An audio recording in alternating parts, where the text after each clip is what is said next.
बिस्मिल्लाहिर्रहमानिर्रहीम अस्सलामु अलैकुम रहमतुल्लाहि व बरकातहू। इंसान किस वक़्त मोमिन नहीं होता है? रसूलुल्लाह सल्लल्लाहु अलैहि वसल्लम ने फरमाया, नंबर 1, ज़ानी ज़िना करते वक़्त मोमिन नहीं होता है।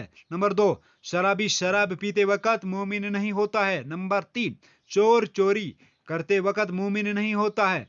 और नंबर 4, डाकू जब डाका डाले यूं कि लोग नजरें उठाकर इसे देखते हो कि कितना जालिम है, इसे अल्लाह का जरा भी खौफ नहीं, तो इस वक्त वो मोमिन नहीं होता है। सुनन इब्ने माजा की ये हदीस है। सामीन नाज़रीन, मोमिन इस दुनिया में परदेसी है। हजरत इमाम जाफर सादिक रहमतुल्लाह अलैह फरमाते हैं कि मोमिन इस दुनिया में परदेसी होता है, दुनिया की जिल्लतों से घबराता नहीं है और दुनिया की इज्जतों का ख्वाहिशमंद नहीं होता है।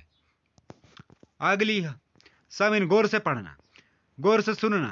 जन्नत में सब कुछ है लेकिन मौत नहीं है। कुरान में सब कुछ है लेकिन झूठ नहीं है। ला इसलिए पढ़े, ला इलाहा इल्ला अंत सुब्हानक इन्नी कुन्तु मिनज़ ज़ालिमीन। इस वीडियो को कम से कम आप 10 या जितना हो सके इसको शेयर करें। पसंद आने की सूरत में लाइक शेयर और सब्सक्राइब। अल्लाह हाफ़िज़, जज़ाकल्लाह।